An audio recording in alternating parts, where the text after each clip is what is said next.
বলছে একজন। নমস্কার বন্ধুরা, আশা করি আপনারা সবাই খুব ভালো আছেন। আর আপনাদের আশীর্বাদে আমাদের দিনগুলো বেশ ভালোই কেটে যাচ্ছে। কালকের ভিডিওটা দিতে না ভীষণ দেরি হয়ে গেছিলো।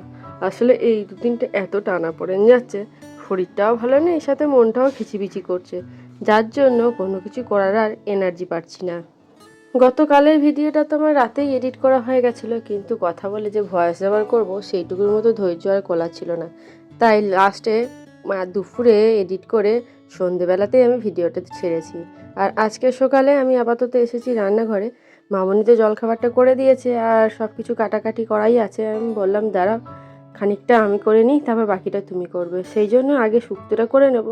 তারই মধ্যে শক্ত আলুগুলো শক্ত থাকে, কলা, পেঁপে এগুলো একটু সিটিয়ে দিয়ে নিলাম।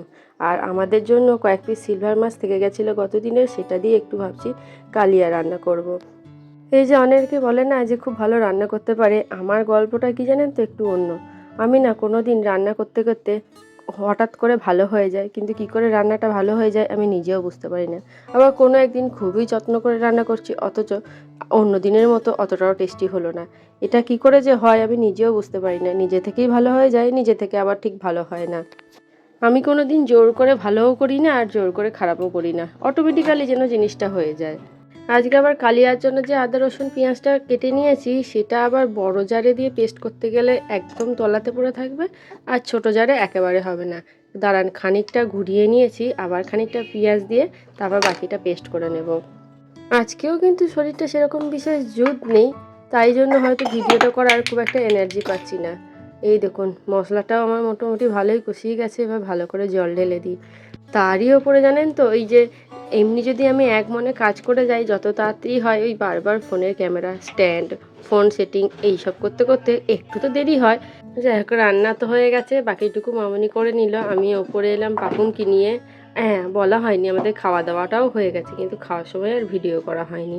তারপর তো জানেন এখন আমের সিজন, ওপরে আসার সময় একটা আম না নিয়ে আসলে ঠিক হয় না। আর আমি আমটা নিয়ে এসেছি, সেটা আমার থেকেও বেশি পাকুমের বেশি ইন্টারেস্ট, ওইটাও তুলে তুলে বারবার মুখে দিচ্ছে খাওয়ার জন্য। এই দেখুন এখানে একটা মজার জিনিস দেখুন, ও না যখন আমটা আর এক হাতে চাগাতে পারলো না, হাতের কাছে অন্য একটা বোতল পেয়ে সেটাই মুখে ভরলো। মানে ব্যাপারটা কি, কিছু না কিছু একটা ওকে মুখে ভরতেই হবে। সন্ধেবেলায় মা এসেছিল, মা পাকুমকে নিয়ে একটু ঘুরতে গেল, আর আমি ততক্ষণে মামনি ফোনের ভিডিও একটা এডিট করে দিচ্ছি। মামনি এদিকে নিজের কাজ সারছে। আসলে কি বলুন তো, মামনি তো এখনও অতটা সবটা ঠিক করে শিখে উঠতে পারেনি, তাই একটু একটু করে আমাকে দেখিয়ে দিতে হয়, একটু একটু করে আমাকে করে দিতে হয়। ভিডিওটা তো আমি এডিট করে দিয়েছি, কিন্তু ভয়েস ওভারটা তো মামনিকেই করতে হবে। তাই মামনি রান্নাঘরে গেল ভয়েস ওভারটা করার জন্য। আসলে বাইরে এত চিৎকার চেঁচিমেচি হয় যে ঠিকঠাক করে আওয়াজটা দেওয়া যায় না। আর এই দেখুন সকালে না এই শুক্তোটা করেছিলাম, আপনাদেরকে দেখানো হয়নি। আর সাথেই লাউ ডালটাও করেছিলাম। আজ সন্ধেবেলায় বিশেষ কিছু আমি আর খাইনি, জানেন তো, হঠাৎ করে ভীষণ খিদে লেগে গেছে, তাই ভাবছি এখন খেতে বসবো।